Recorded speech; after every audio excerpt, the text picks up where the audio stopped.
In my past life, my cousin and I got married around the same time. I followed my family's arrangement and married Zhao Qianjin, the deputy factory director. My cousin, on the other hand, married a soldier. My cousin had triplets in one go. Her sons grew up to be outstanding men, each one a real success, and she ended up living a life even better than that of Zhao Qianjin, the deputy director. As for me, after 3 years of marriage to Zhao Qianjin, I couldn't even manage to have a son, in the end. After enduring endless humiliation, I was beaten to death by Zhao Qianjin, who was desperate for a son. When I opened my eyes, I found myself back on the day Zhao Qianjin came to propose marriage, except this time, he suddenly changed his mind and said he wanted to marry my cousin, the one who gave birth to triplets in my past life. So, he had been reborn too. What a joke. All bark and no bite, a total coward. You really think the fertility issues are my fault, Wanyu, girl? What are you standing there for? Hurry up and bring out the tea tray. Qianjin and the others are already at the door. My mother gave me a gentle nudge from behind. Looking at the jubilant crowd before me, I realized I had been reborn. I had been reborn on the very day Zhao Qianjin came to propose marriage. Remembering the horrific state of my body in my past life, not a single patch of unblemished skin, my face instantly turned deathly pale, as if the phantom pain still lingered. No. This match is off. I will never, ever marry that man again. However, before I could even find my parents to speak my mind, a familiar figure appeared in the main hall. Entering were the matchmaker and the 3 members of the Zhao family, surrounded by a crowd of factory workers who had come to gawk, along with some relatives from the Su family. The residential compound I lived in was, in fact, the staff housing for the state-owned food processing factory. Everyone said my family had hit the jackpot by securing a marriage alliance with the Zhao family. After all, my father was just a lowly section chief. Our ancestors for generations were dirt-poor peasants, and he was the only one in the entire Su family who managed to pass the exams and move to the city. He then married my mother, who worked at the food processing plant. In today's terms, you could say he was a phoenix man. Zhao Qianjin was a different story. He took over his father's position and was already the deputy factory director. Even though he was 8 years older than me, he had a fair, refined appearance and wore a pair of gold-rimmed glasses, which made him look distinguished. Back when we first started dating, the gossipy aunties in the factory compound had plenty to say, all claiming I was a shrewd operator. But I asked myself, apart from family background, in what way am I, Su Wanyu, inferior to him? Come, everyone. Please take a seat. Today is a wonderful day for the young couple. Thank you all for coming. Beaming with joy, my father greeted the neighbors and colleagues around him, utterly pleased with his future son-in-law in every way. Qianjin, come and say hello to your uncles. Uncle Su, the reason for my visit today is to ask for your niece, Su Yingying's hand in marriage. Zhao Qianjin walked up to Su Yingying, gazing at her with deep affection, while she wore a look of utter disbelief.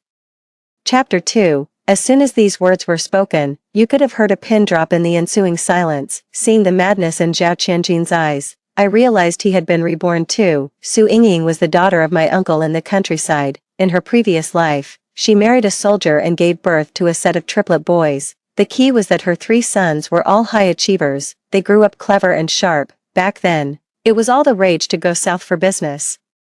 And Su Yingying's sons caught that wave. Relying on their own wit, they made a fortune, living a life even better than that of Zhao Qianjin, the deputy factory director. This made old Mrs. Zhao and Zhao Qianjin green with envy. Every time they returned from a visit, old Mrs. Zhao would mock me at home as a barren old hen, and Zhao Qianjin would resort to outright domestic violence. What nonsense are you talking? Aren't you dating Wanyu? Old Mr. Zhao snapped angrily. Then turned to my parents with an apologetic smile, trying to pass the whole thing off as a slip of the tongue. Father, mother, I know exactly what I'm doing. I fell for Yingying the moment I saw her. I will marry no one but her. You want to marry her? Have you even asked if she wants to marry you? And what about my daughter? What position does this leave her in? My father's face flushed crimson with rage, his chest heaving up and down. I do. I want to marry brother Zhao.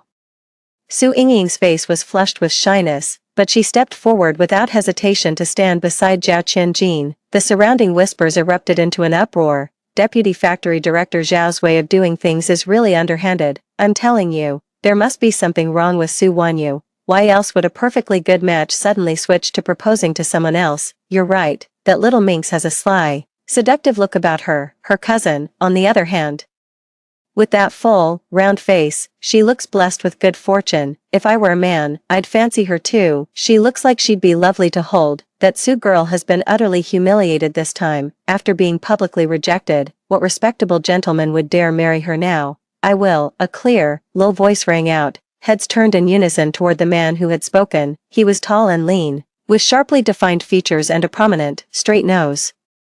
Seemingly oblivious to how shocking his words were, he stepped forward with an air of fearless composure. The speaker was Su Mingling. He was the older boy from my neighbor's family, and we played together as children. After he joined the army, we lost touch. In my past life, not long after my engagement to Zhao Qianjin, he also became engaged to my cousin, Su Yingying. As it happened, Su Yingying and I got married on the very same day. Mingling, what are you butting in for? This is a matter between their two families. The uncles from the factory couldn't stand by and watch any longer, stepping in to stop him. Ha, Su Mingling, you're the last hope for your family line. With Su Wanyu's frail health, don't go and end the Su family legacy for good. Zhao Qianjin wore a sneer, his face full of malicious mockery. I'm not joking. I'm willing to marry Su Wanyu. If she agrees, I'll go home right now to prepare the betrothal gifts. The man spoke with a resolute and deadly serious expression, making it impossible to dismiss his promise lightly. Looking at Su Mingling before me, I was a bit puzzled. Last year, his mother had lost her life due to a malfunction in the factory's newly purchased production machinery. He then left the army and returned to work at the factory. We hadn't had much interaction. I only knew that last year, he had ended up losing the competition for the deputy factory director position to Zhao Qianjin, and the two of them usually didn't get along. I never expected him to step forward at a time like this, and I couldn't fathom what his motive might be. Alright, that's enough. Let's not make this any messier. Seeing the sea of people and the gossipy looks on everyone's faces, my father stepped forward. Big brother, I'm asking you straight. Are you really going to let Yingying marry into the Zhao family? Second brother, I wasn't. My uncle instinctively tried to deny it, but my aunt gave him a sharp pinch. Second brother, what's the difference between your family and mine? Wanyu couldn't keep her man. If my Yingying marries him, the water stays within the family, doesn't it? And in the future, maybe Qianjin can even lend you a hand. My aunt grew more and more animated as she spoke, her words flying out with her spit. My cousin stood bashfully next to Zhao Qianjin, casting a triumphant glance my way. My father was furious, his eyes bloodshot as he pointed a trembling finger toward the door. Fine, since you've made your decision, from now on I have nothing to do with you. My Wanyu will have no connection whatsoever to the Zhao family either. We'll call off this marriage. Now get out of my house this instant. With that, he paid no further mind to the others and turned away. Walking dejectedly back into the house, seeing my father's unsteady steps, Su Mingling quickly stepped forward to support his arm. Chapter 3. I quickened my pace to catch up. Brother Su, thank you for helping me out of that situation just now, but I can't be so selfish as to drag you into this mess. Uncle Su, Wanyu, I didn't step forward just to spite Zhao Qianjin. I genuinely want to marry Wanyu. If I hadn't been delayed in returning from my military service, I wouldn't have missed my chance with her. Now that fate has given me another opportunity, I would never forgive myself if I didn't seize it. Su Mingling fixed me with a heavy, intense stare, then dropped another bombshell with utter seriousness, completely disregarding whether my father's heart could take the shock. Excellent, excellent, my boy. Uncle Su knew he was right about you. With your parents gone, I'll take the liberty of setting the wedding for 7 days from now. How does that sound? My father, shedding his previous despondency, gave Su Mingling's shoulder a firm, hearty slap. Wanyu, are you willing? So now, Su Mingling finally thought to ask for my opinion. I'll marry him, given a second chance. I know I could live a perfectly good life without getting married, but I don't want my parents to lose face in the community they've lived in for most of their lives, to be gossiped about and pointed at wherever they go, since he wants to marry me. Whatever his reasons, I'll take this gamble. If the man turns out to be unreliable, the worst-case scenario is just a divorce. Could it possibly be worse than losing my life like I did in my last life? 7 days later, Su Mingling and I held our wedding as scheduled. Even though he had no family to help with the arrangements, he didn't skimp on any of the formalities. On the wedding day itself, the betrothal gifts included not only a Phoenix brand bicycle but also a Shanghai brand wristwatch, something you couldn't necessarily buy even if you had the money. The aunties at the wedding wore expressions of both envy and regret, each lamenting why they hadn't introduced their own daughters to Su Mingling sooner. What's the big deal? It's just a watch, came a snide voice, My Qianjin promised to buy me a gold necklace and gold bracelets. The speaker was Su Yingying, who had married into the factory district just 3 days prior. Though uninvited, she had shown up of her own accord, though she could only watch from outside the door. Pa, he didn't even manage the full 72 betrothal gifts for you, and you think he'll buy you gold? Go home and dream on. Auntie Lu, who was close with my mother, curled her lip and sneered. That's because Qianjin wanted to marry me in a hurry and didn't have time to prepare. Just you wait and see. Humph, with that. She sashayed away. Right, he couldn't wait to marry you, just so you could pop out twins for him. Remembering the mockery and beatings I endured in my past life for failing to conceive, a surge of hatred welled up inside me, my nails digging tightly into my palms. Wanyu, mind the threshold, Su Mingling said softly, taking my hand carefully as he led me towards his home. Chapter 4. Soon, the commotion we had caused died down, though whispers still lingered. I simply ignored them as long as they weren't said to my face. Marrying into the Su family was a world of difference compared to my past life. The Su household consisted only of Mingling himself. We took our meals at the factory canteen and shared the housework, making life even simpler than when I was a daughter at home. Not to mention comparing it to my past life with the Zhao family. Mother Zhao was a difficult woman to get along with. She complained that the canteen food was too bland. So she made me get up early every morning to fight for meat, and then cook 3 meals a day on schedule. Sometimes, when Zhao Qianjin beat me so badly I couldn't get up, she would just stand outside cursing and grumbling. Once she'd tired herself out from yelling, she'd take the food coupons and money herself to go eat her fill at the state-run restaurant, coming back with her mouth all greasy. It all feels like a lifetime ago now, darling. I managed to snag a roast duck from the state-run restaurant today. It's Chef Van's specialty. Let's go to your parents' place tonight. I'll have a proper drink with your dad. Su Mingling's cheerful voice pulled me from my thoughts. The days passed at a gentle, unhurried pace, warm and fulfilling. In the blink of an eye, New Year's Eve arrived. This year, the factory decided to hold a reunion dinner in the canteen, a lively affair to reward the workers for their hard work throughout the year. As luck would have it, or perhaps it was fate, or maybe someone just wanted to see a spectacle, we ended up seated at the same table as the Zhao family, and suddenly, the lavish feast spread before us lost all its appeal. What rotten luck. Come on, Yingying, have some meat, eat up, you'll need your strength to give our Zhao family a big, healthy baby boy. Old Mrs. Zhao beamed with pride as she piled more meat into Su Yingying's bowl. Oh, Sister Zhao, is your daughter-in-law expecting? The busybody perked up at the news. Yes indeed, she's missed her period for half a month now, and the poor girl gets queasy at the slightest whiff of anything fishy. She's definitely pregnant. Mrs. Zhao shared the news animatedly with everyone at the table, while Zhao Qianjin sat beside her, his face a picture of pride. Aunt Zhao is truly blessed, with a new daughter-in-law and a grandson already.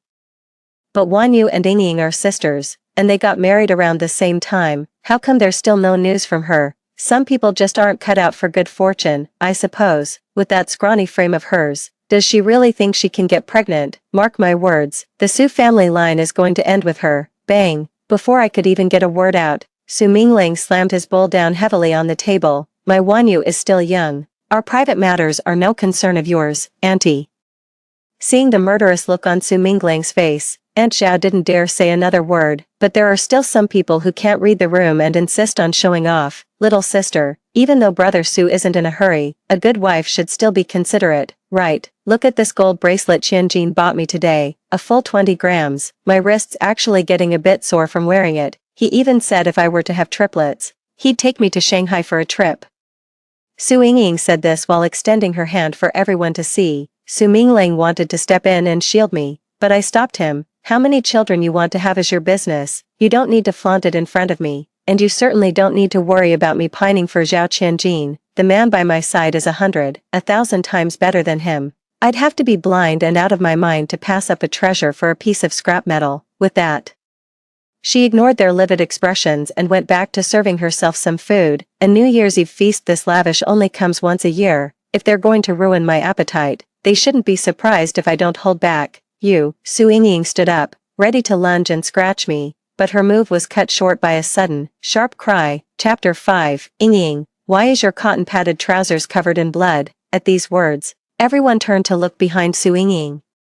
A patch of red blood was slowly spreading on the back of her new light gray cotton trousers. Auntie Lu muttered, could it be a miscarriage? Hearing this, Su Yingying's face turned deathly pale. She stood frozen in place, not daring to move a muscle, and clutched Zhao Qianjin's arm tightly. Brother Qianjin, save our baby. Despite the bitter winter cold, Zhao Qianjin broke out in a sweat on his forehead and was about to scoop up Su Yingying and rush to the clinic. This doesn't look much like a miscarriage to me. Could it be her monthly visitor? Auntie Li blurted out unexpectedly. The other aunties perked up at this remark, their eyes scanning Su Yingying up and down. That's certainly possible. Look, she hasn't cried out in pain this whole time. A miscarriage is no laughing matter, you know. The women all nodded in agreement. Make way, everyone, make way. Dr. Wang is here. It turned out that in that short time, someone quick-witted had already run to fetch the old doctor from the clinic. He was a well-known traditional Chinese medicine practitioner in the area, the go-to person for any ailment, renowned for his superb skill and kind-hearted nature. Seeing the grave expression on Dr. Wang's face as he took the pulse, Mother Zhao grew frantic and started yelling at me. Listen here, Su Wanyu. If anything happens to my precious grandson today, I swear I'll make you pay for it. Zhao Qianjin also glared at me fiercely, as if he wanted to tear me to pieces. Su Mingling took a step forward, silently positioning himself in front of me, meeting Zhao Qianjin's gaze without a trace of fear. What are you all talking about? What grandson? Dr. Wang looked up, his face a picture of confusion. At these words, the crowd of onlookers was collectively stunned into silence. The child in my daughter-in-law's belly. My grandson, old Mrs. Zhao said urgently. Her eyes fixed on Dr. Wang. Where on earth did you get the idea she was pregnant? Xiaosu has been taking cooling medicine, which is what caused her period to be late. That's also why the flow is so heavy this time. Who prescribed this nonsense? Quack doctors are a menace. Dr. Wang sighed, shaking his head. Not pregnant, impossible. That medicine was a special tonic I had my family prescribe for her. My sister-in-law swore it would guarantee a son. Dr. Wang. If you don't know what you're talking about, keep your mouth shut. Mother Zhao shrieked at Dr. Wang, her face contorted with rage, while Zhao Qianjin glared at him with bloodshot eyes. Mom, let's not listen to this quack. Come on, I'm taking Yingying to the county hospital right now. With that, he scooped Su Yingying up and headed for the door. But he'd overestimated his own strength and underestimated her weight. He stumbled, and the two of them tumbled to the floor in a heap. Some quick-witted folks promptly wheeled over a flatbed cart. Two of them lifted Su Yingying onto it and began pushing her toward the county hospital. The New Year's Eve feast was winding down anyway, so those looking for a bit of excitement started trailing along behind the procession. They all made their way to the hospital together. As for our family, we wanted nothing to do with the Zhaos. We just held hands and walked home. Chapter 6. Back home. Su Mingling prepared hot water for me to soak my feet, then mysteriously pulled out a red envelope. Darling, this is your New Year's money. Don't be silly. I'm a grown woman. I don't need New Year's money. You keep it. I'm not sure if the water was a bit too hot today, but the steam made my face flush with warmth. He walked over and held me tight. No matter how old you get, you'll always be my wife. The same little girl who used to follow me around calling me Mingling Gidge. What's wrong with the little girl taking a red envelope? His gaze grew increasingly intense. It's just that a certain little heartless one promised to marry me when we were kids. If I hadn't come back in time, you'd be someone else's wife now. As he spoke, he nuzzled his head against my neck, like a big puppy. I was supposed to give it to him when I was little. I don't remember that at all. When did I ever say I'd marry you? It was when you were 4, playing house. You insisted you were going to marry me. When Little Lee from next door said she wanted to marry you, you wouldn't let her. You cried so hard your nose turned bright red. You looked so pitiful. Of course I had to humor you and say yes. And then, some people just say things and forget all about them. Looking at the person trying to act cute in front of me, I reached out and ruffled their hair. I was wrong. I shouldn't have forgotten about you. Mingling, I still want to marry you. Will you have me? At my teasing tone, Su Mingling's ears gradually turned bright red. Ha ha ha ha. The consequence of my over-the-top laughter was that I soon couldn't laugh anymore. Take it easy, you jerk. The next day was the first day of the Lunar New Year, and the sounds of people going door to door to offer New Year's greetings gradually drifted in from outside. I pinched Su Mingling's waist hard. It was all his fault for making me oversleep on New Year's Day. Luckily, it was just the two of us at home, so no one was around to complain. After getting ready, we headed next door to my parents' house to pay our New Year's respects. Technically, the custom is to visit on the second day, but since we live so close, my parents aren't strict about such formalities. They just said it's about the family being together and having a lively time. Just as we walked in, a group of aunties from the factory had also arranged to come by for New Year's greetings and were already chatting away animatedly. Happy New Year, Happy New Year. That was the first thing everyone said when they met. Wanyu, my dear, you missed quite the show by not coming to the hospital with us yesterday. As it turned out, as soon as they arrived at the hospital yesterday, Zhao Qianjin grabbed the doctor on duty and begged her to save his son. The doctor looked for a long time at Su Yingying lying on the handcart and asked, "Didn't you bring your son?" The auntie recounted this while slapping her thigh with laughter, never pausing in her shelling of sunflower seeds. "It's in my wife's belly, you need to check right now." The situation was urgent, and Zhao Qianjin couldn't be bothered to pick a fight with the doctor, but after going in, they took her pulse and even used that fancy new belly scanning machine. Yet they couldn't find a baby in Su Yingying's womb. Upon hearing the results, Zhao Qianjin nearly smashed the hospital's brand new equipment, refusing to believe his 3 sons-to-be had just vanished. Fortunately, the onlookers who had tagged along managed to hold him back. "Are you kidding? The money Zhao Qianjin would have to pay for breaking the hospital equipment is the least of it. The real issue is damaging state property," Ampli said with a look of disdain. "He's a deputy factory manager.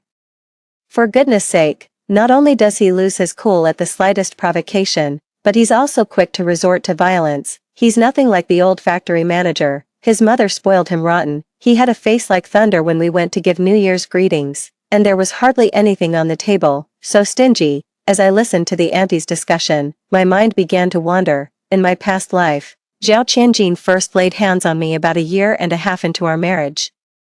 I hadn't gotten pregnant, and his mother kept whispering in his ear, seeing all the kids our age already starting kindergarten. He came home and started giving me dirty looks, which gradually escalated into physical violence. Slowly, word spread throughout the factory housing complex that I couldn't conceive. My parents were so worried their hair turned mostly gray, terrified that I was having a hard time in the Zhao household. Seeing the worry and the new wrinkles etched on my parents' faces, I swallowed all my grievances and told them I was doing just fine. "What's wrong?" Su Mingling asked, gently touching the back of my hand, his expression tinged with concern. "It's nothing. I was just thinking, how lucky I am to have married you." Chapter 7. Shortly after the New Year holiday, as work resumed, a piece of news sent shockwaves through the small factory compound. Zhao Qianjin was resigning to go into business for himself.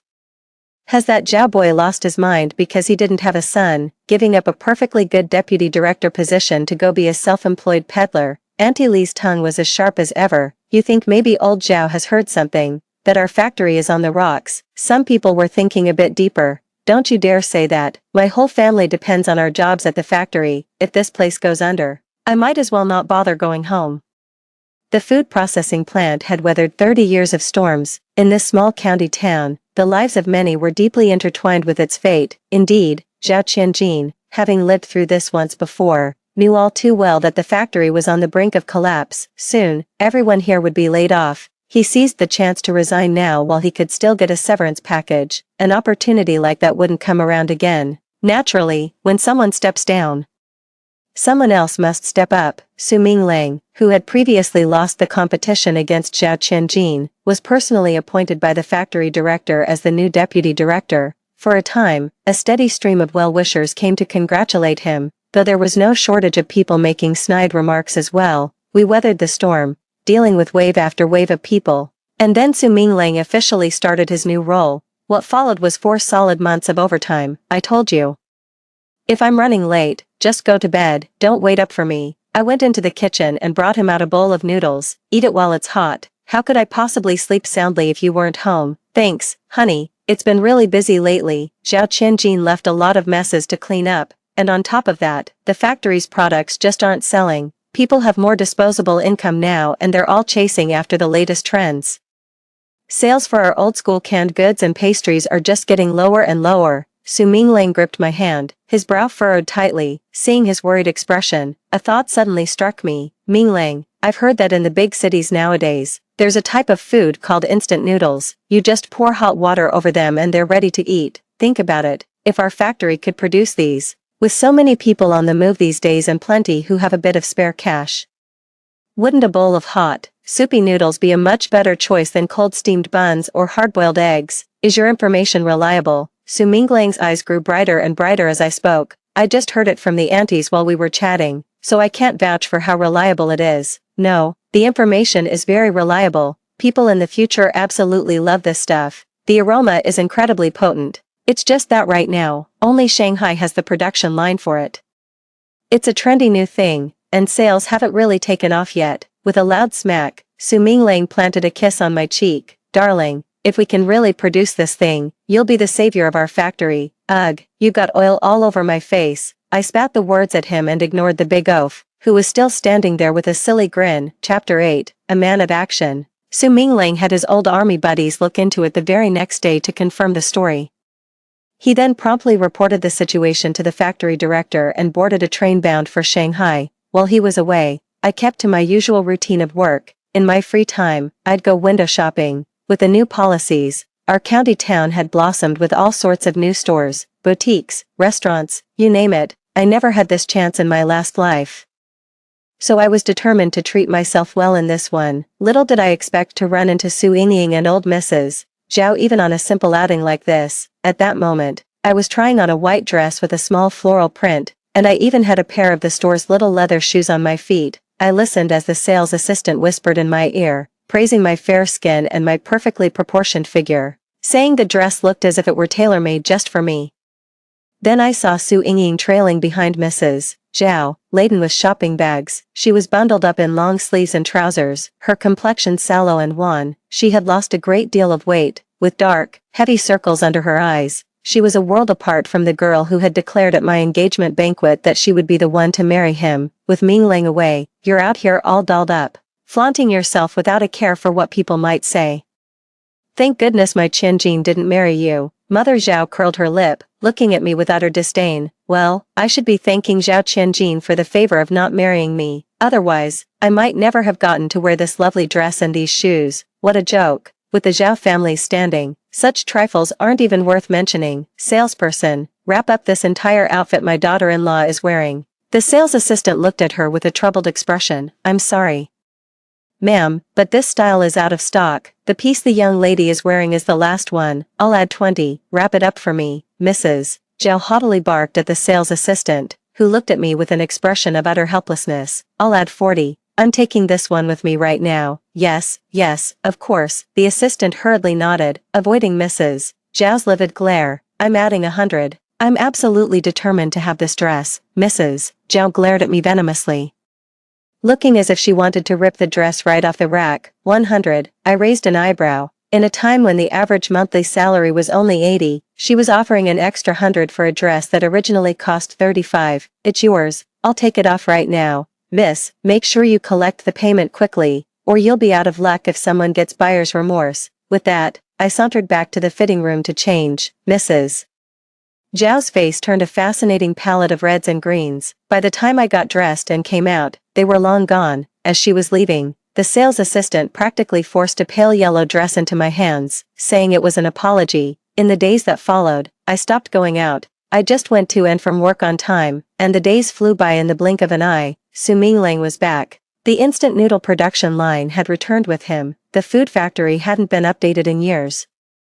This time, they were digging into their last reserves of capital for one final, desperate push. It's a success. The food processing plant is saved, and everyone gets to keep their secure, state-assigned jobs. Otherwise, it would have been mass layoffs. The recent wave of layoffs at the textile mill had everyone on edge. So now, with this glimmer of hope, people are cheering it on and are full of drive. They're just waiting for the production line to be installed so they can start operations. While the sales team has already hit the road with samples brought back from Shanghai to drum up business, the goal is to have products move straight from the production line onto store shelves. In the blink of an eye, autumn winds arrived, and the sweet scent of osmanthus filled the small town. Good taste instant noodles became an overnight sensation. Demand was so high that you couldn't get a pack without a pre-order. And the factory's phone lines were jammed with calls from eager distributors. After the factory manager announced a bonus equal to a full month's salary, everyone's work ethic soared to new heights, treating the factory floor as if it were their own home. If the technical department hadn't warned that the production line couldn't handle it, the frontline workers would have gladly worked around the clock to ramp up output. The people of that time truly embodied the spirit of united. We can move mountains. Chapter 9, After several more months of feverish work, the year's end was upon them once again. Given the awkwardness of last year's New Year's Eve dinner, the factory decided to hand out a bigger bonus this year and let everyone go home to their own families. They weren't about to risk a repeat of that fiasco. As fate would have it, chaos erupted at the Zhao household on New Year's Eve. Old Mrs. Zhao wailed, calling for the young men from neighboring families to come and help. It turned out that after quitting the food factory, Zhao Qianjin, armed with the experience from his past life, had made a killing in the market. The Zhao family became the county's first household with savings of over 10,000 yuan. Money was no longer an issue, but the matter of children remained an unsolvable knot for Zhao Qianjin, a burden carried through both his lifetimes. In my past life, I couldn't bear children. In this life, I had hoped Su Yingying, who I thought could give birth to triplets, would bring news, but there has been none. This made him start to doubt himself a little, but he didn't dare dwell on it. After all, what man would ever admit to being inadequate? So, he and Zhao's mother went to great lengths to find all sorts of folk remedies for Su Yingying, forcing her to drink various herbal concoctions every day. The slightest hint of reluctance would earn her a vicious beating from Zhao Qianjin. On his good days, he'd toss you a few banknotes. On his bad days, he'd come home and use his belt. That's why, the last time I saw Su Yingying, she was covered from head to toe. His body was covered in a dense patchwork of bruises, not a single patch of unblemished skin to be found. Seeing that things still hadn't taken a turn for the better, Zhao Qianjin grew anxious. He thought of Wang Mei, the wife of a buddy who lived in the west part of town. He'd met her through business after being laid off and had been to their place for dinner before. Wang Mei's husband was often on the road driving a truck, so she was usually home alone looking after their 3 sons. After learning about this, Zhao Qianjin set his sights on Wang Mei. After all, she had proven she could bear 3 sons. One had money, the other was lonely. Before long, the two of them got together, on Chinese New Year's Eve. Zhao Qianjin didn't even go home, choosing to stay at Wang Mei's place instead. To everyone's surprise, Wang Mei's husband rushed back home. Seeing his so-called brother and his wife together, the man completely lost his mind. He grabbed a stick and started beating them. In the dead of winter, they were naked in bed, with a crowd gathering. They were too terrified to make a run for it and had no choice but to endure the blows right there. Fortunately, some bystanders, fearing it might turn fatal, intervened and held him back. Even so, Zhao Qianjin ended up with a broken leg and arm. Someone in the crowd who recognized him as Deputy Factory Director Zhao rushed to the factory compound to inform his parents. That's what led to the scene on this year's New Year's Eve, having to call people over on the holiday to help carry back her son, whose limbs were broken because of his affair. Looks like tomorrow's New Year's visits are going to be lively again. Oh, Wanyu dear, Happy New Year, Happy New Year, come on in, I saved you a good spot. Auntie Li, let's have a good chat. Auntie Li beamed with uncontrollable eagerness to share as she watched Su Minglang and me walk in. Have you heard that Zhao Qianjin ended up with broken arms and legs? Serves him right, trying to seduce another man's wife. Absolutely. I heard Wang Mei's husband is planning to sue him too. Auntie Lu chimed in eagerly. If it weren't for Wang Mei begging on her knees, crying and pleading that the child couldn't be without a mother, those two would have been locked up last night for hooliganism, and that's no joke these days. Remember that young man from the east side who snuck into the young widow's bed? He got executed for it, didn't he? Aunt Wang eagerly shared the gossip she'd managed to dig up. The sunflower seeds I was munching on seemed to get tastier with every crack. Chapter 10. My old man told me that old Zhao practically cleaned out the family savings yesterday. He even had to hand over everything Zhao Qianjin earned last year to the Wang family. All that, just to save his precious only son. That boy must be worth his weight in gold. Hey, Wanyu, have you been to see your cousin yet? Her husband's having an affair. Poor thing must be having a rough time. As she spoke, Auntie Li suddenly turned the conversation toward me. Finally finishing off a handful of sunflower seeds, I dusted my hands and looked up at them with an innocent expression. Aunties, you all know the circumstances of their marriage. If I went to see her now, people would say I'm kicking her while she's down. Who would dare gossip like that? We've got your back. It's been long enough. What's wrong with a sister checking in on her sister? Come on, we'll take you there. Before I could react, Auntie Li grabbed me by the arm and pulled me toward the door. Su Minglang tried to stop us, but I quickly shot him a warning look. Don't ruin the show for me. Behave. He had no choice but to follow behind us, anxiously on edge. Director Zhao, we've come to wish you a Happy New Year. Happy New Year. Please, have a seat, mister. Zhao greeted them with a stiff expression, attempting to force a welcoming smile, but it didn't quite reach his eyes. "Where are Sister Zhao and Ying, Mrs. Li ventured to ask. "I told you I'm not drinking this godforsaken concoction. Zhao Qianjin is already seeing another woman out there. Why should I have to choke down these ridiculous folk remedies every day, just to bear a son for your precious Zhao family? It's your own fault for being useless. If you'd popped out a healthy baby boy the moment you stepped through our door, would I be wasting my hard-earned money on this stuff for you?" Their voices grew louder and louder. We sat outside, keeping our expressions neutral while straining our ears, afraid to miss a single word. Soon after, Su Ying stormed out. Seeing the crowd outside, she looked slightly embarrassed. Compared to the last time I saw her, Su Ying was even thinner, her cheekbones standing out sharply. The girl with the round face and full figure gradually faded into the distance. "You little wretch, you don't have a choice in this. Stand still, or I'll force it down your throat myself, Mrs. Zhao cursed as she stormed out with the bowl of herbal medicine, only to freeze on the spot at the sight of a group of working-class women she'd always looked down on gathered outside. To everyone's surprise, Mr. Zhao then strode over, snatched the bowl, and smashed it on the ground. The dark liquid splattered everywhere. As the strong, peculiar odor hit me, a wave of nausea suddenly washed over me. Ugh. Su Mingling quickly stood beside me and patted my back. "What's wrong? Did you eat something too greasy last night, Wanyu, dear? How long has it been since your last period?" "My period? It's always been so irregular. I never really keep track. I can't believe I forgot all about it. It's been about 3 months, I think," I stammered under the scrutinizing gazes of the aunties. "Looks to me like you're pregnant." "I think so too," the experts joked and laughed, completely ignoring the Zhao family, whose faces had turned ashen. "Pregnant? How could she be? Does Su Wanyu even look like someone who can get pregnant?" "Don't get your hopes up for nothing," said Mrs. Zhao, her face contorted. "Why not just go to the hospital and get a scan? You'd know for sure then. Didn't your family have a false pregnancy scare last year that showed up on the scan?" said Auntie Li, pursing her lips. And so, under the expectant gazes of everyone, Su Mingling and I went to the hospital for the checkup on the first day of the Lunar New Year. "Honey, pinch me." Walking home from the hospital, Su Mingling said, feeling a bit lightheaded. "Ouch, it's real, it's really real. Honey, you're amazing." Su Mingling looked at me, grinning like a kid. "So, what's the news? Are you expecting?" The aunties swarmed around us the moment we reached the lane near home, their faces alight with curiosity. I glanced at Auntie Zhao, who was quietly trailing behind the other women. My face flushed as I nodded. "The doctor confirmed I'm pregnant. What wonderful news." Before the aunties could finish their congratulations, Su Mingling added, "The doctor said Wanyu is carrying sextuplets this time, so she needs plenty of rest and care. We're heading home now to tell our parents the good news. Aunties, once the babies arrive, I'll bring you all red eggs." Chapter 11. Watching the aunties' jaws drop in astonishment, Su Mingling happily helped me walk home. Meanwhile, old Mrs. Zhao kept muttering to herself, "Impossible, this can't be real."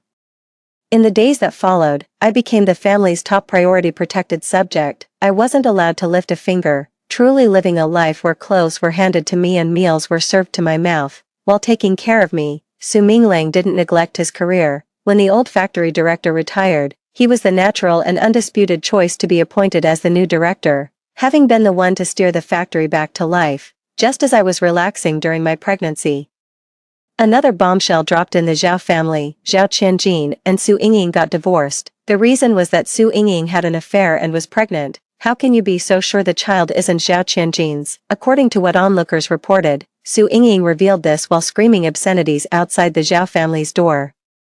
"Zhao Qianjin, you useless bastard, you were never any good to begin with, and after getting beaten up by Wan Mei's husband, you're completely finished. If I had to rely on you, I'd have to wait until the next life to get pregnant. If it weren't for DeChong, I'd never have known what it truly feels like to be a woman." The aunties wanted to share what came next, but Su Mingling firmly showed them the door. Regardless, the news that Zhao Qianjin was a useless man had spread like wildfire throughout the county. Everyone now knew that the former deputy factory director was impotent. His manhood was nothing but a useless appendage. His mother even started doing her grocery shopping at odd hours to avoid the crowds and the inevitable gossip behind her back. As for Zhao Qianjin himself, he was never seen around the residential compound again. The day the sextuplets came home, a long-absent buzz of excitement finally returned to the residential compound. Everyone was eager to catch a glimpse of the rare, identical 6 babies. The key point is, these 6 children are remarkably sensible, and thanks to Su Minglang's teaching, every single one of them is clever and sharp. Thinking back now, in my past life, Su Yingying's triplets weren't born smart. They grew into who they were because of Su Minglang's education. Every time my parents see these sextuplets, they're so delighted they can't stop grinning, sitting in the main hall chatting nonstop with any visitors. They talk about nothing but their grandsons. He beamed with even greater pride under the crowd's admiring gazes. To everyone's surprise, Zhao Qianjin showed up right at that moment. He barged in and made a beeline for the sextuplets, shouting, "My children, give me my children." The aunties holding the babies quickly backed away, while the uncles all moved to block his path. But Zhao Qianjin's strength was astonishingly great. He struggled desperately forward, trying to reach the child, his expression utterly deranged. Just as he was about to make contact, Su Minglang, who had heard the commotion and come out of his room, directly kicked him to the ground. The others rushed forward to pin him down. Zhao Qianjin continued to writhe on the floor, glaring at Su Minglang with pure hatred. "It's all your fault. If you hadn't come between Wan Yu and me, the child would have been mine. I should be their father." "Ah, my child." Everyone looked at Zhao Qianjin with utter contempt, simply thinking he had been driven mad by Su Yingying's infidelity. Only I knew the truth. He had remembered his past life and was now consumed by regret, but none of that concerned me anymore. My husband now treats me with the utmost respect, my child is adorable, and my parents are in increasingly good health. I ask for nothing more.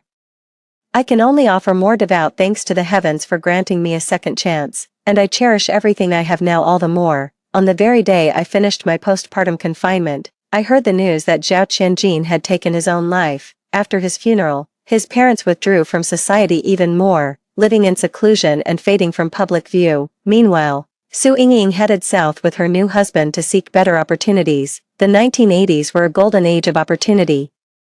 Who knew what the future would hold? All we can do is live well in the present, cherish each day, and stay true to our passions. Story 2. After Chen Sanjing made his fortune overseas and started a company, he sent one of his men to fetch me and the children. My mother-in-law demanded, "Just how busy is Sanjing that he can't come in person to get his wife and children?" The man hemmed and hawed, but I managed to piece together the truth from his evasions. During his years at sea, Chen Sanjing had fallen for the ship's nurse. They were now deeply involved, which is why he naturally had no time to come for us. My mother-in-law grabbed a broom and started shooing the visitor out the door. Get out, you heartless scoundrel." "Sway sway, we're not going. It's not about pride, it's about dignity. I'd rather sell everything we own than let you go. I'll help you raise these 2 children myself, even if I have to beg or borrow." Yet, meeting my mother-in-law's concerned gaze, I shook my head. "Mother, it's been so many years since I've seen Mitsui. I miss him terribly in my heart." My mother-in-law's eyes flickered for a moment. "Sway sway, a 3-legged toad is hard to find, but men are a dime a dozen. I promise you,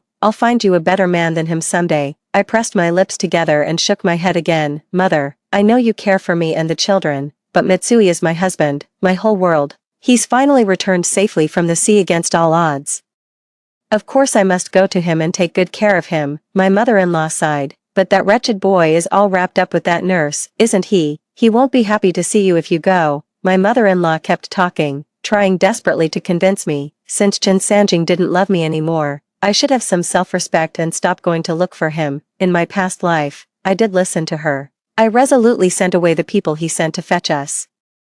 And when Chen Sanjing sent someone to ask again, I snapped back with a sharp retort. If Chen Sanjing truly wanted us, me and the kids, he would have come himself after his men went back empty-handed. It's clear he doesn't care about us at all. If he doesn't want us, we're not going to force ourselves on him and make a nuisance of ourselves. But what happened after that? I stayed in our hometown, looking after my in-laws and scraping a living from the soil to raise our 2 children. Meanwhile, Chen Sanjing moved to the big city, married a young and pretty nurse, and they even had a lovely pair of twins, a boy and a girl. Those 2 children received the best education and lived a life of plenty, while my own kids had to follow me, scratching out a living from the dirt. The year I turned 50, Chen Sanjing drove back to our hometown in a car, bringing his wife and children to renovate the ancestral hall and pay their respects. The old woman knelt unsteadily on the ground, trembling as she prayed, "Ancestors, bless us. Our Chen family has finally produced a university student. Thank heavens I helped Sanjing keep Sway Sway steady back then, otherwise, How could our family's ancestral graves ever have seen such good fortune? My own son, worn down by years of toiling in the fields, grew into a simple, taciturn farmer and married a village girl, my sweet little granddaughter, overjoyed at receiving a piece of candy from Chinsanjing, came running to share it with me.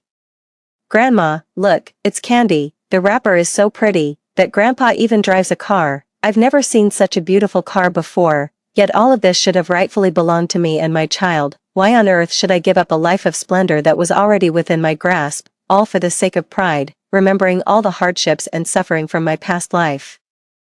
I was so furious I started slamming things down. My mother-in-law frowned. Sway, why won't you listen to reason? Sanjing is a big boss now. If his wife is illiterate, it reflects poorly on him. Since he has a woman he likes, let's have some self-respect and not pester him. In the future, when people mention you, they'll still speak highly of you. I turned my head and looked earnestly at my mother-in-law's seemingly concerned face. Mother, did Sanjing promise you that if you helped him keep me in line, he'd arrange jobs for my elder brothers at his company? My mother-in-law looked uncomfortable. Oh, child, what are you talking about? That's not true at all. I snorted coldly. It better not be. Just think about it. I'm from this village. If I want to make it in the big city, I'll need our own people there with me. But if it's that little nurse Sanjing is so hung up on, a city girl, an only child, well-educated, from a good family, do you really think she'd want anything to do with country folk like you? My mother-in-law froze. I pressed on. And another thing, if Sanjing makes it big,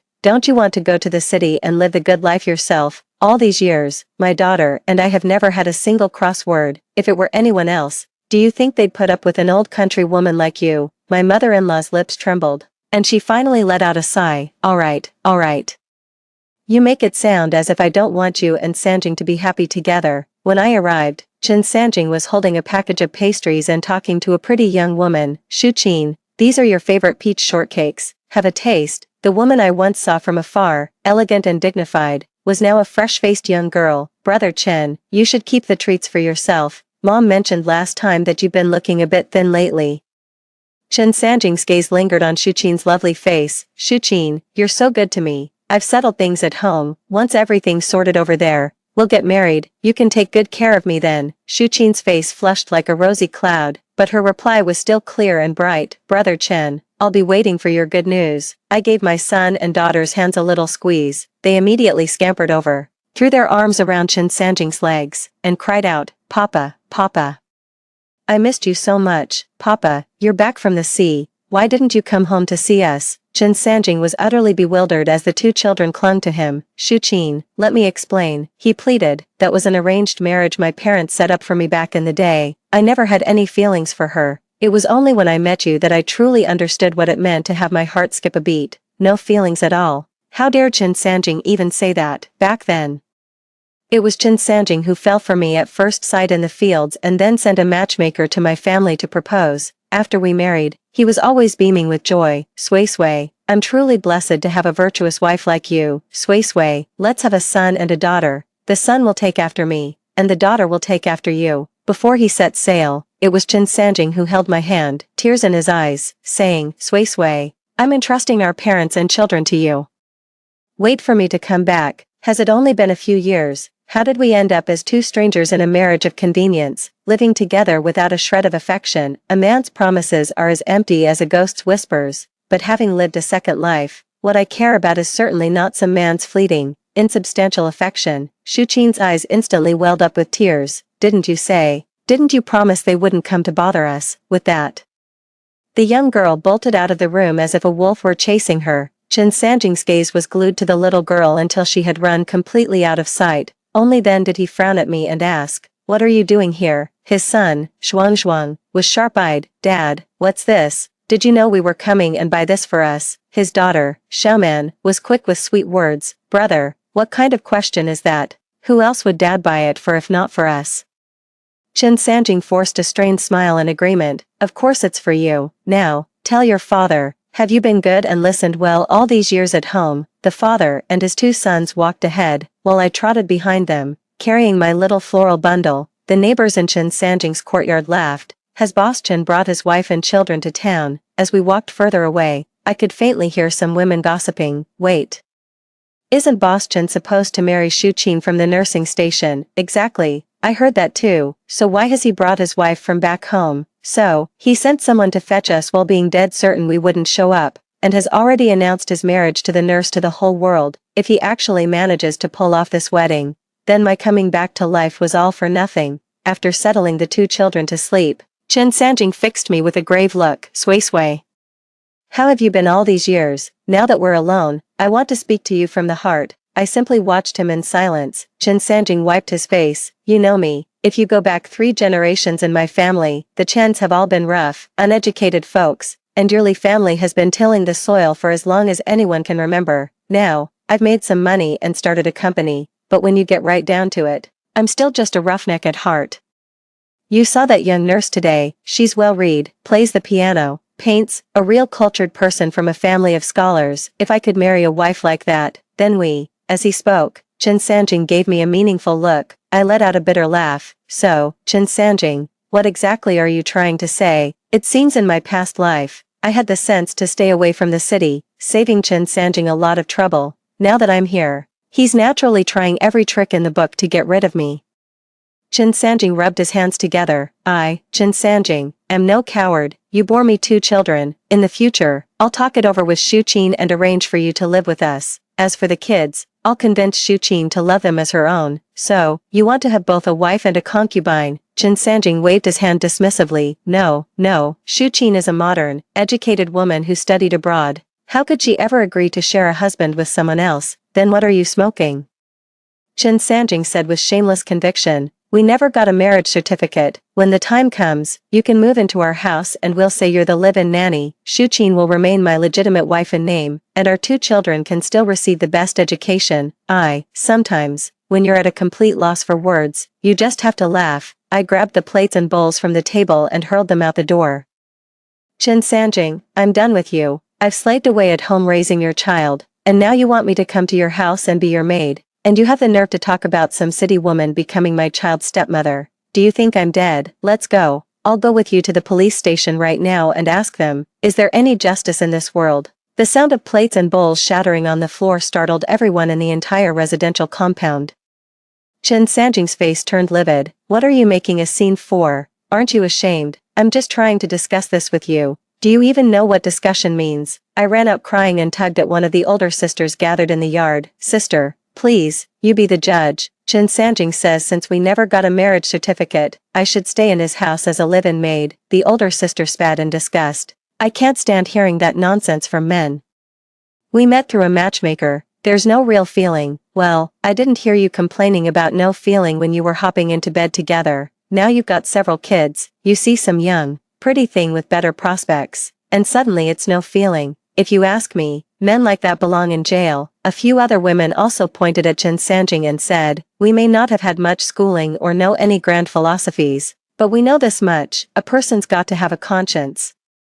How dare you say you have no feelings for her right in front of your own children, and then expect the mother of your kids to work as a nanny? There's no justice in the world for that. Soon after, these outraged women were pulled back by their families. I quietly memorized their faces, making a mental note to befriend them properly in the future. As the crowd dispersed, Chen Sanjing's face turned ashen. Li Sui Sui, he spat out. Do you think this is still the countryside? That you can just make a scene whenever you please? Have you no shame? What's the point of pride? I was so obsessed with saving face in my last life, and all it got me was misery. This time around, I just want a good life. What's the use of all that talk? Hand over all the money you earn. I'm raising 2 kids. We need food, clothes, and an education. Chen Sanjing's expression was a mix of disbelief and exasperation. You can't even read, and you still want money.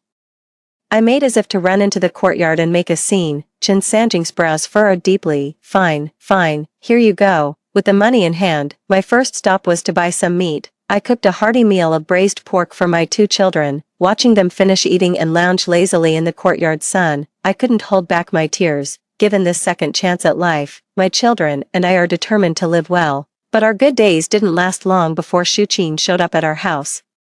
Her eyes red, pleading for help. Brother Sanjing, father found out about us. He's ashamed of me and wants to marry me off to some backwater village in the south. Brother Sanjing, everyone's just settling down now, and they all want to move to the city. Why does my father have to send me to the countryside? Chen Sanjing grew anxious at once. Shu Qin, don't panic. once I've settled things with the family, we'll get married.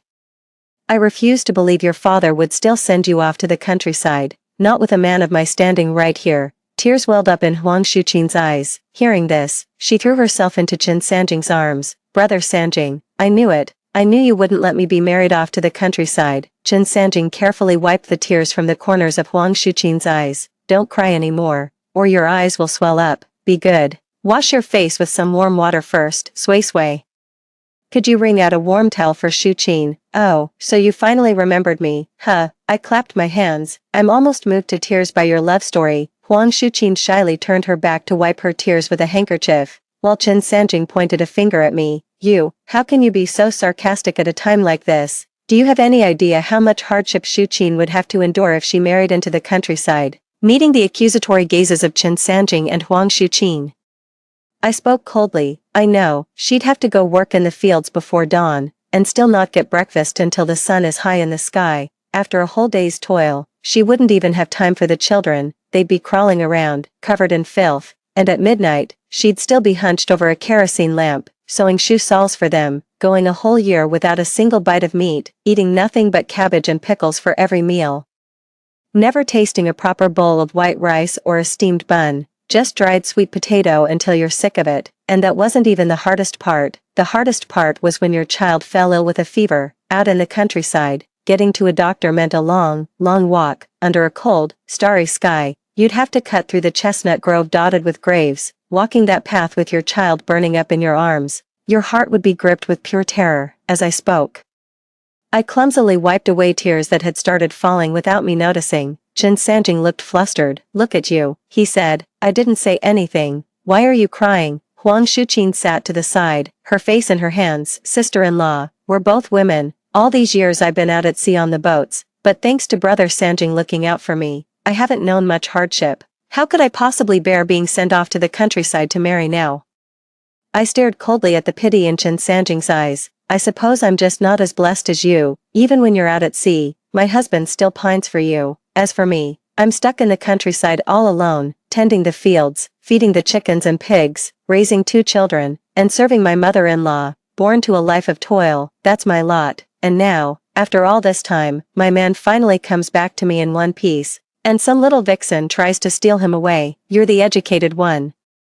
So tell me, what do they call it in the books when someone tries to snatch another woman's husband, and what do they call it when a man throws aside his faithful wife after he's made good? I've heard the operas sing about Chen Shimi. Shuqing, you tell me, doesn't that make him a modern-day Chen Shimi? Huang Shuqing's sobbing hitched. A deep blush instantly spread across her face. No wonder Chen Sanjing was smitten. City girls from the big metropolis really are something else. Delicate skin, tender flesh, even flushed with shame. She was 100 times prettier than a coarse-skinned country woman like me. I've made up my mind. Tomorrow, I'm going to the supply and marketing cooperative to buy some vanishing cream, pick up 2 jeans of dried red dates, and get the candy the kids have been dreaming about.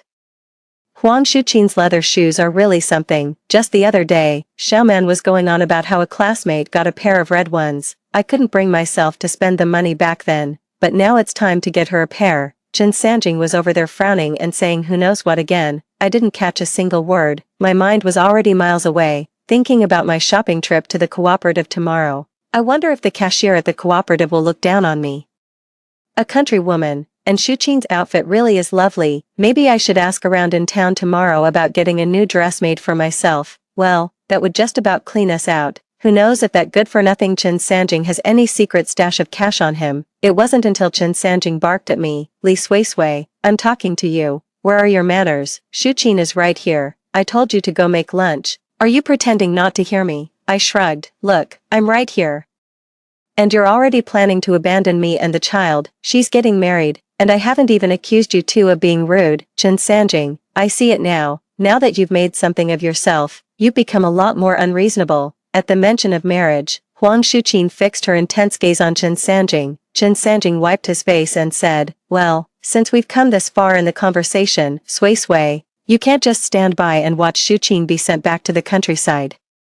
Can you? Let's stick to what we discussed the other day. I'll register the marriage with Shuqing, but I promise you, we'll always keep a place for you. Shuqing will treat your 2 children as her own. Isn't that right, Shuqing? Huang Shuqin looked both bashful and smug as she said, Sister Suisui, I promise I will treat you and the children well. I didn't care. I don't care if you get a marriage certificate or not. I don't care if you'll treat my children well or not. There's just one thing.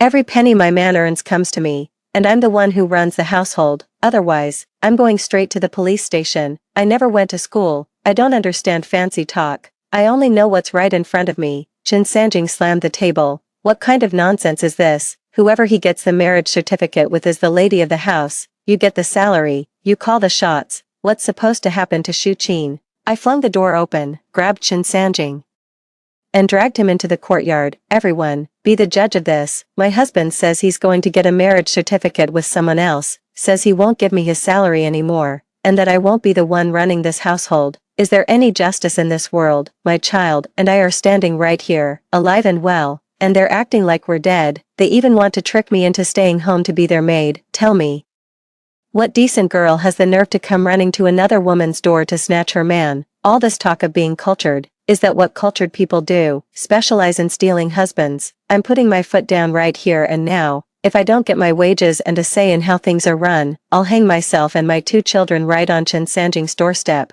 Huang Shuqin slunk away, crying her eyes out, fuming. Chen Sanjing sat there and drank himself into a stupor all night. I paid it no mind. I found a piece of paper and sketched out the things I planned to buy tomorrow, thinking of how happy Xiao Man would be to see the red leather shoes. I fell asleep with a smile on my lips. The next day, at the Supply and Marketing Cooperative, I learned a thing or two. They couldn't care less if you're a country woman, as long as you've got money in your pocket and don't dawdle over your purchases. They'll just politely call you Big Sister. Being called Big Sister over and over went straight to my head. I ended up buying an extra pack of walnut cookies and even got a toy for each of my 2 kids. The cashier said all the city kids have toys to play with, so my Zhuang and Xiaoman should have them too. When I went to the tailor's shop, I realized how particular city folk are about making clothes. The tailor discussed every detail with me, from the height of the collar to the color coordination. Only after confirming the pickup time did I head home, laden with bags, just as Chen Sanjing, who had been sulking all morning and skipped breakfast, got off work. He ran into me. His face was dark with resentment, and when he saw the numerous shopping bags in my hands, he turned purple with rage. Li Suisui, he fumed. I actually believed you were as pitiful as you claimed, and what do I find? You've been out shopping non-stop. I ignored his nonsense, refusing to even acknowledge him. My kids would be home from school soon. Before they left in the morning, they'd asked for steamed egg custard and boiled chicken legs. I needed to start cooking for them right away. Chen Sanjing followed me into the kitchen. I swiftly chopped the scallions, beat the eggs, and set the steamer going for the custard. Then, I moved on to scoring the chicken legs and soaking them in a salt brine. After following me around for 2 circles, Chen Sanjing's bluster faded. Suisui, he said, I'm not your enemy. I didn't even look up. You're planning to have another woman take my place and live the good life. You're planning to give the money you earn to another woman. You're planning to have my children call another woman mother. And worst of all, you're planning to throw the 3 of us, me and the kids, out on the street. You're abandoning your wife and children, showing no gratitude for past kindness. You're a modern-day Chen Shimi. How can you say you're not my enemy? Chen Sanjing was exasperated. I haven't laid a hand on you, and I haven't cursed you. Why are you being so unreasonable? The steamed eggs were ready. I carefully took them out and set them aside, then put the chicken legs in the pot to boil, all while continuing to chop vegetables. But I could be thrown out on the street by you at any moment. My position here is illegitimate. The day you take a fancy to some other woman, I'll just be that loveless blind date you had. Oh, right. The blind date who bore you 2 children. Chen Sanjing trudged back to his room in dejection. I couldn't be bothered with him. These days, the children and I just want to live a good life. If he dares to withhold money from us, I'll take both kids and make a scene at the police station. At worst, it'll be mutual destruction. None of us will get to live in peace. Chen Sanjing was at his wit's end with me, with Huang Shuqin's family breathing down his neck. He was so frantic and stressed that he went and fetched his old mother from the countryside. This time, he didn't just send someone back. He took the train himself to fetch his mother, along with his eldest and second brother's families. My sisters-in-law came too. I didn't even bat an eye. Back when he was gone for 8 years, I raised our 2 kids in the countryside and never let his mother or my sisters-in-law get the better of me, and now he's brought them here to gang up on me. How ridiculous. The house Chen Sanjing bought only has 3 rooms. Originally, Xiao Man and I shared one, Shuang Shuang had his own, and Chen Sanjing had the third. Now, with so many more people arriving, Chen Sanjing had to move in with Shuang Shuang into our room. The eldest brother's family took one room, the second brother's family took another, and my mother-in-law was forced to sleep on a makeshift bed in the living room, although Chen Sanjing, just like in the previous life, arranged jobs at the company for both brothers. The apartments for their families won't be ready to move into for another half a month or so. Of course, I suspect this is all part of Chen Sanjing's scheme, deliberately bringing in all these people to get under my skin. To pressure me, hoping I'll just give up and back down, but he had been away from home for too long, and didn't understand how hardship changes a person. During those days when we shared dried sweet potatoes and struggled together to raise our children, my elder and second sisters-in-law and I had our share of friction, but they also felt great sympathy for my current situation, seizing the moment while Chen Sanjing took dying and urging to report at the company. I carried a bowl of peanuts and sat down between my 2 sisters-in-law. You know what? It wasn't until I came here that I learned women could also go to work in an office. The eldest and second sister-in-law kept their hands busy, but their faces showed a hint of regret. But we can't read a single character. We're not like those educated city folks who've been to school. What does it matter if you can't read? Some jobs don't require it. As long as you're hardworking and responsible, you can do them. There are 2 sisters-in-law in our courtyard, both from the countryside. They cut fabric at a garment factory. They earn a decent amount every month. If we could earn our own money, we could buy whatever we want for our children. Even if our own families needed our help, we wouldn't have to go begging to our husbands. The eldest sister-in-law perked up immediately, even stopping her peanut shelling. Sway sway. Go ask those 2 sisters-in-law how to get a job at the garment factory. If we could find work in the city, just see if that Chen Dying would still dare put on airs in front of me. Second sister-in-law was the woman of action. / When do those 2 sisters-in-law get off work? Let's take some gifts and pay them a visit at home. See if they can help us brainstorm some ideas. / Facing the expectant looks from my eldest and second sisters-in-law, I pointed to my mother-in-law, who was catching up on sleep in the living room. / Eldest sister, second sister, we've been together for so many years, we know each other's temperaments inside out. Chen Sanjing, mother-in-law, eldest brother, and second brother, they're flesh and blood, they're bound to take Chen Sanjing's side. / But think about it, eldest sister, second sister, if that new bride comes through the door, is she really going to want to give a helping hand to you country relatives? / As for the job, it's just a word from Chen Sanjing. Of course, you might also think, since Chen Sanjing calls the shots, then whether his wife is me or Huang Shuqin has nothing to do with you. By helping Chen Sanjing marry this new bride, you'll also earn his favor. Let me be perfectly clear with you. I, Li Sui, am not one to be taken advantage of. If I can't get a piece of Chen Sanjing's fortune, I'll take the children and throw myself in front of his company. I swear I'll make his life a living hell. The elder and second sisters-in-law grew serious. Don't talk like that. Good days are right around the corner, and here you are talking about death. It's bad luck. Don't worry, even if we set aside how you could help us as the lady of the house, just remembering how you risked your life running into that burning kitchen in the countryside to save our children, we could never stab you in the back. Hearing this, I immediately dabbed my eyes with a handkerchief. Elder sister-in-law, second sister-in-law, you're the only ones who truly care for me. Just think, I've waited all these years, raised 2 children alone, and the moment he comes back, he's going to marry someone else. If it weren't for the children, I couldn't bear another day of this. After I had successfully milked their sympathy for all it was worth, the moment I stepped out to pick up my child, I immediately dropped the pitiful, vulnerable act. People are emotional creatures.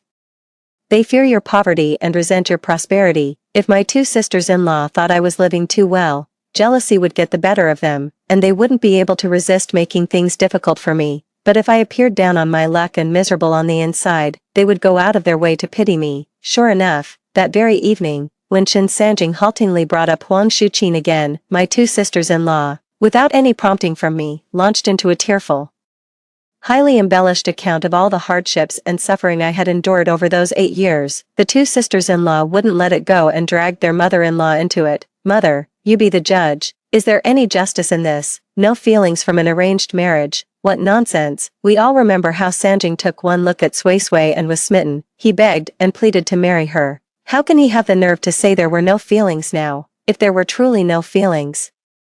Where did the two children come from? The mother-in-law was put on the spot, caught in the middle. Chen Sanjing looked cornered. What choice do I have? Everyone knows about me and Shu Qin. If I suddenly call off the wedding now, how is that poor, innocent girl supposed to face the world? I immediately burst into tears. Mother, don't you see, your precious third son is all about honor and loyalty, isn't he? He abandons his own wife and children to do right by some other girl. Has it even crossed his mind how a woman with 2 children is supposed to survive when her husband throws her away? That girl still has a future, but me, with 2 children in tow, if I die, I'll have to drag my babies down with me. With that, I dragged the 2 children toward the door. Come on, I said, we've got nothing left to live for anyway, let's just go and dash our heads against your father's doorstep right now. Better that than suffer through the hard days to come. Before coming to seek out Chen Sanjing, I had privately coached Shuang and Xiaoman. Seeing my act, they immediately opened their mouths and wailed, Father, please don't take a stepmother. A stepmother means a stepfather. You drove our mother to her death, and we won't go on living either. Oh, little cabbage, yellowing in the field, at 8 or 9 years old, I've lost my mother. Oh, mother, take me and my little sister with you. We won't stay alive to be a burden on father's new marriage. The families eating in the courtyard compound heard the commotion and came running out. The mother-in-law pursed her lips in disdain. What's all this racket? Aren't you ashamed enough already? The onlookers pointed and whispered, no offense, but Boss Chen is so indecisive. If you want to marry that nurse, you should at least have your affairs in order back home, your wife and kids, bringing them all to the city like this. What a mess. Hearing you men talk like that makes my blood boil. Have your affairs in order. What does that even mean? Get rich and the wife conveniently dies. Is that it? You men are all the same, no good, the lot of you. What's it got to do with me? You're just looking for trouble, aren't you? Let's go home, just go home, poor kids. When they first got here, their little faces were all sallow and pale, they'd just started to fill out a bit, and now their father's about to bring a stepmother into the picture. Honestly, we might as well skip the theater. We get a free show from the Chen family every single day. Don't they ever sleep? Some of us have to rest at night, you know. Chen Sanjing, his face pale with rage, clasped his hands in a pleading gesture and shoved me and the children back into the room. Li Sui. How many times do I have to tell you? We're not the only ones living in this courtyard. Your constant shouting disturbs everyone. What on earth are you trying to achieve? I looked straight at the furious Chen Sanjing and my disapproving mother-in-law, speaking each word deliberately. My goal is simple. I just want a good life for my 2 children. The money you earn, Chen Sanjing, should be spent on buying them meat, toys, clothes, and sending them to school. That's what a father is supposed to do. My mother-in-law's eyes darted back and forth. Sanjing, Shuang and Xiaoman are good kids. Now that you're doing better for yourself, of course you should make sure they have a good life. Chen Sanjing slumped to the ground, burying his head in his hands. What about Shu Qin? Am I just supposed to stand by and watch her marry into the countryside? For a moment, the pride deep in my bones nearly made me blurt out, if you're so hung up on her, then find me a job in the city. I can support the 2 children myself, and I won't stand in the way of you and Huang Shuqin being together. But the words died on my lips as I suddenly remembered my past life, how Chen Sanjing grew more and more successful later on. His son leveraged his connections to build such a vast business, and his daughter was doted on and raised in such luxury. He was a living, breathing cash cow. A little discomfort in my heart was a small price to pay. The tangible benefits for me and the children in the days to come were all too real. The real problem is, the money Chen Sanjing gave me is almost all spent, and I still have to cook for so many people every day. The daily grind of shopping and preparing meals is really getting to me. But that frustration completely vanished the moment Huang Shuqin came running to our door in tears yet again. The girl, her eyes red from crying, tugged at Chen Sanjing's sleeve just like last time. Her gaze pleading, Sanjing Ji, have you figured out a plan yet? My father only gave me a month. If you, before she could finish, a voice cut in, still crying at your age. Have you no shame, uncle? Who's this? She's really pretty. I know. Isn't this the woman Xiaoman mentioned, the one who wants to be uncle's new wife? My mom says any woman who sets her sights on another woman's man is a shameless hussy. Yeah, my mom says the same, only a brazen low-class woman would covet another's husband and scheme to become a stepmother. The children of the eldest and second brothers, having grown up wild in the countryside, had no filter when they spoke. Huang Shuqin's expression, which had been on the verge of tears, instantly gave way to genuine sobbing under the assault of their words. Brother Sanjing, I've never been cursed at in all my life. To be insulted like this by a bunch of kids today, I can't go on living. The eldest brother's children wouldn't let up, so eager to become a stepmother. Back in our village, someone like you would be cursed at by everyone. I guess you big city folks don't have any standards. Huang Shuqin bolted out the door in a flash. Chen Sanjing stamped his foot, shot the children a glare, sighed, and ran after her. I took out the candy I'd bought for Xiaoman a few days earlier and gave each of the children 2 pieces as a reward. That clever little kid, wise beyond his years, said, "Don't worry, Auntie, if she shows up again, we'll give her another piece of our mind." I didn't mind cooking for a few extra mouths one bit, especially since Chen Sanjing's payday was just around the corner. The sheer satisfaction of giving Huang Shuqin and Chen Sanjing a good tongue lashing made it all worthwhile. Chen Sanjing came home every day with a face like thunder, but aside from his mother, nobody paid him any mind. Following my lead, my sisters-in-law repeatedly brought up the benefits of getting a job and earning money to their husbands. An extra source of income makes a world of difference for a family, so, naturally, my eldest and second brothers brought up the idea of finding work for the 3 of us. Chen Sanjing lowered his gaze, lost in thought, and remained silent for a long time. I held out my hand directly. "We're almost out of money for rice at home. Do you have any left?" Chen Sanjing shot to his feet in anger. "I just gave you money last month. How could it be gone already?" "Well, it's not like I was buying peach shortbread for some young man. I have no idea where the money went." Zhuang immediately scurried over to Chen Sanjing. "Dad, did you buy peach shortbread again? Next time you buy some for that pretty lady, could you get some for me and my sister too? I've never tasted anything so delicious." All eyes turned to Chen Sanjing's face. He closed his eyes briefly. All right.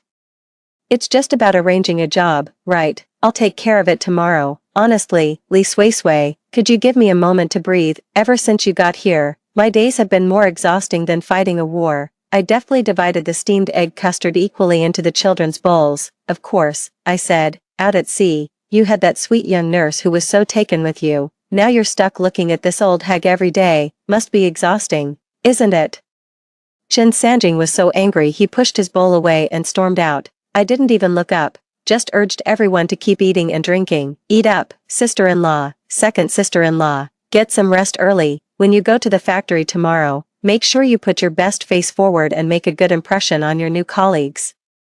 The thought of going to work filled both eldest brothers and second brothers' families with joy, and even mother-in-law was caught up in the laughter. The next day, Chen Sanjing, who had been gone all night, did indeed take us to the garment factory. Eldest sister-in-law and second sister-in-law were in charge of cutting the fabric, while I was responsible for folding clothes and quilts, having been used to farm work in the countryside. We quickly got the hang of these much lighter tasks.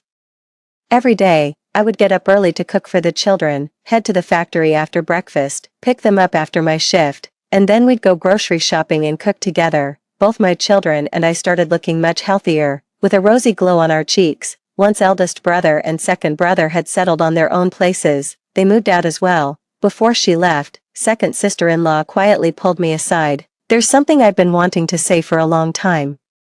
Don't think I'm being crude, sister-in-law. Men, they're all the same. I know he gets on your nerves, but if you really want to use third brother's influence to pave the way for your 2 children, you can't keep this stalemate going. Men need to be handled, your husband and wife. After all, if you keep him occupied at home, what's he got left to go chasing after some little vixen with? Besides, as long as that marriage certificate isn't finalized, he wouldn't dare get serious with anyone on the outside. Think about it, silly, he's been at sea for 8 or 9 years. At this point, even Pig from the Journey to the West would start looking like a beauty to him."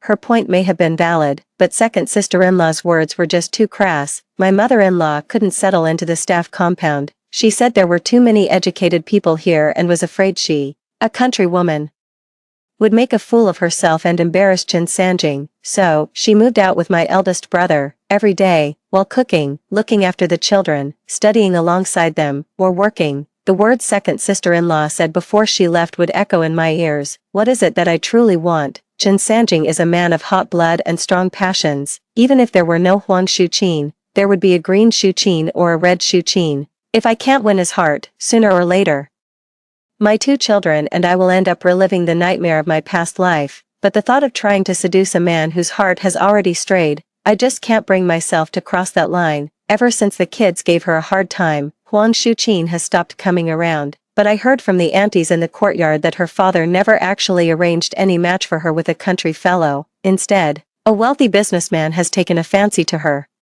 The eldest sister cracked a sunflower seed. Sway sway, you really are lucky, you know. If you hadn't come along, Huang Shuqin might already be married into this family, but now, with a tycoon in the picture, as long as she's got a brain in her head, she won't be fighting you for your man anymore. The problem was, Huang Shuqin just wasn't right in the head. She had the nerve to go straight to the big boss and declare that she was already Chen Sanjing's woman, and if the boss didn't mind, then they could still get married. The boss, who had a notoriously short fuse, exploded on the spot. Damn it all, I'm no cuckold. It was her father who begged me to look after her. I only agreed to marry her out of respect for the man who saved my life at sea, and now look at this, I'm the one left wearing the horns. In his fury, the boss cancelled all the orders he had previously placed with Chen Sanjing. After a long moment of contemplation, I packed 2 jars of my homemade pickled chili sauce and headed to Huang Shuqin's house. The moment they saw me, Huang Shuqin's parents' expressions darkened. What are you doing here? I offered the chili sauce. Uncle, auntie, I mean no harm. I came today because I'm worried about Sanjing. Think about it, he finally made some money at sea, and by the grace of heaven, he came back in one piece. How can he let these trivial romantic matters affect his business? I can't speak for other things. But as for Shuqin's character, I'm certain of this. Without a marriage certificate or a wedding banquet, she would never get involved with Chen Sanjing. I'm not here to point fingers or lay blame, I just want to be completely honest with you both. I'm a country woman with a son and a daughter. My greatest hope in this life is Chen Sanjing. Call me unambitious, call me spineless. As a mother, my children's well-being has to come first. Huang Shuqin's mother sighed, took my hand, and led me to sit on a chair. Zhuang's mom, we're both mothers, I understand where you're coming from, but our daughter's heart is completely set on Chen Sanjing. It worries us sick, too. Huang Shuqin's eyes were puffy. You came to gloat, didn't you? To rub it in my face. If you hadn't been clinging to brother Sanjing, he and I would have been married long ago. You're uneducated and useless, completely incapable of helping Sanjing, yet you insist on holding him back. Huang Shuqin's mother slapped her across the face. Shut your mouth. Have you no shame? If Chen Sanjing abandons his wife and children today, he'll treat you poorly tomorrow. Didn't you say Chen Sanjing wasn't married? If he's not married, where did this wife and child come from? Did all that education you received go to the dogs? Huang Shuqin covered her face and sobbed onto the table. I, supporting my lower back, said, Auntie, I had no choice but to come to you today. I'm pregnant, caring for 2 children, and completely lost in the city. My husband has been wrongfully accused, and his company's orders have dried up. I'm truly at my wit's end. Huang Shuqin's sobbing stopped. She stared at me in disbelief. You're pregnant. I pretended to be startled, carefully shielding my stomach as I stepped back. My husband and I have been apart for so long. Isn't it perfectly normal that I'm with child? Huang Shuqin's mother sighed, wrapped up 2 packets of brown sugar for me, and fetched some dates and pastries. Zhuang's mother, don't you worry. I'll take this disgraceful child to see the boss later and explain everything. You're in a delicate condition, so don't fret over this. I promise it won't affect Mitsui's company. You have my word. I pressed the handkerchief, soaked in ginger juice overnight, against my eyes. The sting made tears stream down. Auntie, hearing you say that, a weight has been lifted from my heart. Shuqin, we're both women. I'm begging you, for the sake of the child in my womb, please give me and my 3 children a way out. You're beautiful, educated, and cherished by your family. You have so many options, but I'm different. I have little education, no skills, and all these children depend on Chen Sanjing to provide for them. Huang Shuqin's face paled, biting her lip. She asked, You're really pregnant, with Chen Sanjing's child? I covered my face and burst into tears. Chen Sanjing has been gone for 8 years, and I've waited at home for 8 years. What are you implying, sister? Do you doubt my character? Do you think I've been unfaithful to him? I can't go on living. What's the point of my life anymore? How can there be such wicked people in this world? She stole my man, ruined his business, and now in broad daylight she has the nerve to accuse me of adultery. I just can't go on. Huang Shuqin's mother slapped her again. Zhuang's mother, please forgive her. She's heartbroken and not thinking straight. Huang Shuqin wiped her face. Fine, just fine. Chen Sanjing is a real piece of work. With that, she turned and bolted out the door. Huang Shuqin's mother hurried out after her. I gave Huang Shuqin's father a timid, pitiful look before turning and walking out of their house. That evening, Chen Sanjing returned home. He sat at the table, downing several drinks by himself before asking, "Are you pregnant?" "No." "So you told Shuqin you're pregnant." "I'm not pregnant now, but I already have 2 kids." "What? The children I had before don't count as children, only a current pregnancy matters." Chen Sanjing slammed his glass on the floor. "Is that the same thing? Zhuang and Xiaoman were born before I even knew her. Now she's waiting for me. She even turned down a big shot for my sake, and you go and tell her you're pregnant. You're making me look like a complete scoundrel." I wasn't about to back down. "So what? When you abandoned me and the children, you didn't show us an ounce of decency either." And Chen Sanjing, when you have a moment, try to really put yourself in my shoes. I waited for you for 8 years, you're a man of the world. I don't believe for a second you don't know how many women couldn't endure it. Some even abandoning their own children. I raised our 2 children alone, with no word from you, not knowing if you were dead or alive, and I waited for you for 8 hopeless years. Now you're back, and your heart belongs entirely to another woman. Have you ever spared a single thought for me? Chen Sanjing's heart was broken. He began pouring all his energy into his 2 children. I drop off and pick up the kids every day, read and teach them their letters, and when we have free time, I take them out fishing. The subject of Huang Shuqin, and the matter of marriage, was never brought up again. Sister Zhao from the residential compound, who's always in the know, sidled up to me and said, "You're the lucky one. That little nurse hasn't been pestering your Mr. Chen lately, has she?" "She went off to the big city with that tycoon." I could hardly believe it, but I thought she looked down on that tycoon before. Sister Zhao leaned in and whispered in my ear, "The other day, did your Mr. Chen upset that young nurse? That big boss is loaded and influential, and with his family backing him up. I even saw them off when they left for the city together a couple days ago. You should have seen how cozy they were, right in front of us." The big boss wouldn't let go of the nurse's hand. Finally, Sister Zhao leaned close again and said, "Sway sway, we're both from the countryside, I get it. When my man first came back from the sea, he even sent word home that he'd drowned, all so he could marry some city girl. My whole world fell apart. I was stubborn, dead set on coming to the shipping company to ask if he'd left anything behind. And what do you know? I showed up and caught him giving that girl a ride on his bicycle. I marched right over and kicked the bike over. I made such a fuss back then that the girl ended up marrying someone else. But look at me and my husband now. Our life is quite harmonious, isn't it? And now I've got another little one on the way." I finally couldn't hold back and asked the question that had been weighing on my heart for so long. "Sis, doesn't it bother you? Back then, your husband was ready to abandon you and the child. How did you manage to get over that hurdle in your heart?" Sister Zhao looked up at the sky. "Little sister, I had no one to rely on. My parents favored my brother. My mother-in-law was harsh, and they wanted me to take the child back to the countryside to scrape a living from the dirt. I certainly wasn't willing to do that, and I couldn't support 2 children on my own. I could have tried to find someone else,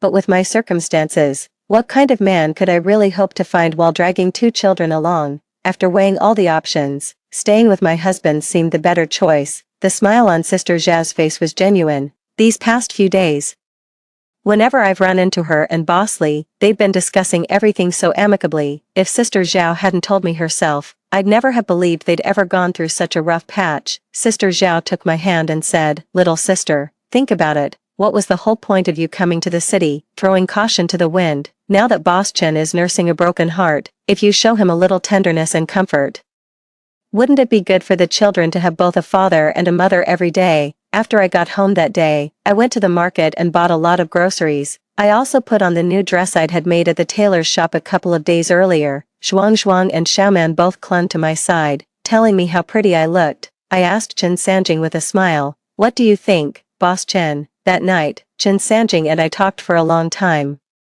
reminiscing about some amusing stories from before we set out to sea. Chen Sanjing pressed his lips together tightly. "The day I married you and brought you home, I swore I'd give you a good life. Sway sway, can you give me another chance to make good on that promise? When you're in a good mood one day, let's go get our marriage certificate." "Alright." In the flickering light, I looked at the children's school bags hanging by the door and gave in. "We'll see how you behave from now on." Epilogue. After Xiaoman got married, Zhuang and his wife moved out as well. In the vast villa, it was just Chen Sanjing and me. All these years, we've lived in great comfort. To make up for things, Chen Sanjing has indeed treated me and the children well, just as he once promised. Nearing 50, my hands are no longer rough and chapped like they were in my past life, and my 2 children are truly living a carefree and unrestrained life in this lifetime, just as I had envisioned, back in my hometown. I was caring for my in-laws and toiling in the fields to raise our 2 children, while Chen Sanjing, in the big city, married a young and pretty nurse and even had a lovely pair of twins. Seeing me just knitting away, Chen Sanjing sighed, sway sway, you know how I've been